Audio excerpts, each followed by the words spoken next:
नमस्कार. Top news मराठीमध्ये आपलं स्वागत. पश्चिम महाराष्ट्रातील काँग्रेसचे दिग्गज नेते सतेज पाटील आणि मराठवाड्यातील बडे नेते अमित देशमुख यांच्यासारख्या नेत्यांना बाजूला सारून काँग्रेसनं स्वच्छ प्रतिमा अशी ओळख असलेल्या हर्षवर्धन सपकाळ यांच्याकडे महाराष्ट्र काँग्रेसचं नेतृत्व दिलंय.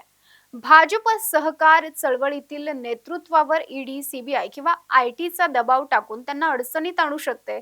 त्यामुळे त्याचा पक्षाला फटका बसतो. ही शक्यता गृहीत धरून काँग्रेसने पहिल्यांदाच स्वच्छ प्रतिमेचा चेहरा हर्षवर्धन सपकाळ यांना प्रदेशाध्यक्ष केलाय. पण आता सपकाळ यांना काँग्रेसचे प्रदेशाध्यक्ष म्हणून कोणत्या आव्हानांना सामोरं जावं लागणार आहे, पाहूयात यावरचा हा रिपोर्ट. नाना पटोले यांच्यानंतर काँग्रेसचा प्रदेशाध्यक्ष कोण होणार याची चर्चा राजकीय वर्तुळात सुरू होती. कोल्हापूरचे सतेज पाटील, सांगलीचे विश्वजित कदम, लातूरचे अमित देशमुख आणि इतरही नेत्यांची नावं या पदासाठी चर्चेत होती.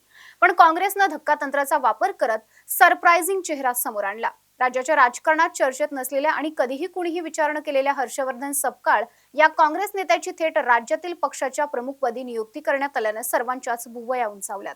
काँग्रेसची राज्यातील स्थिती पाहता हर्षवर्धन सपकाळ यांच्या समोर अनेक आव्हानं आहेत. अगदी सुरुवातच करायची झाली तर सपकाळांना प्रदेशाध्यक्ष केल्यामुळे काँग्रेसमधील अनेक बडे आणि ज्येष्ठ नेते नाराज झालेत. जे प्रदेशाध्यक्ष पदासाठी इच्छुक होते ते नेते देखील नाराज आहेत. अशा स्थितीत हर्षवर्धन सपकाळ यांना प्रदेशाध्यक्षपदाची धुरा सांभाळायची आहे. विधानसभा निवडणुकीतील पराभवानंतर पक्षाला लागलेली गळती रोखण्यापासून पक्ष संघटना अधिक मजबूत करण्याचं मोठं आव्हान सपकाळ यांच्या समोर असेल. राज्य काँग्रेसमध्ये नवख्या किंवा अनोळखी चेहऱ्याकडे प्रथमच अध्यक्षपद सोपवण्यात आलंय. आतापर्यंत सर्व जुन्या जाणत्या नेत्यांची प्रदेशाध्यक्षपदी वर्णी लागलेली होती. महाराष्ट्रात बुलढाण्याचे माजी आमदार एवढीच ओळख असलेल्या सपकाळ यांना राज्यभर आपलं नेतृत्व प्रस्थापित करावं लागेल.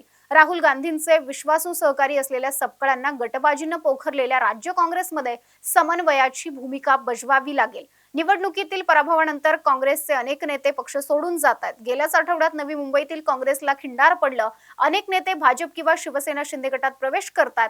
अशा वेळी गळती रोखण्याचं मोठं आव्हान सपकाळ यांच्या समोर असेल. राज्यभर दौरे करून पक्षाचे स्थानिक नेते आणि कार्यकर्त्यांमध्ये विश्वासाचं वातावरण तयार करावं लागणार आहे. सर्वांना बरोबर घेऊन जावं लागेल. राहुल गांधींच्या सहकाऱ्यांमध्ये गणल्या जाणाऱ्या सपकाळ यांना राज्य काँग्रेसमध्ये कामाचा तसा अनुभव नाहीये.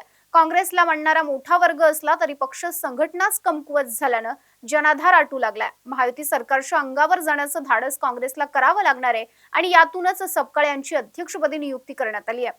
सहकारी संस्था व शिक्षण संस्था चालक असल्यास त्यामागे ईडी किंवा अन्य यंत्रणांचा ससेमिरा मागे लागू शकतो. मात्र सपकाळ आर्थिकदृष्ट्या प्रबळ अशा कोणत्याही सहकारी संस्थांशी संबंधित नाहीत. त्यामुळेच महायुती सरकारच्या विरोधात आक्रमक भूमिका घेण्याच्या उद्देशानेच सपकाळ यांच्या नावाला पक्षाध्यक्ष मल्लिकार्जुन खरगे आणि लोकसभेतील विरोधी पक्षनेते राहुल गांधींनी पसंती दिली आहे. त्यामुळे काँग्रेसमध्ये केलेल्या संघटनात्मक कामाचा अनुभव पाठीशी असलेल्या सपकाळ यांना आता राज्य काँग्रेसमध्ये प्रदेशाध्यक्ष म्हणून बदल घडवावे लागतील.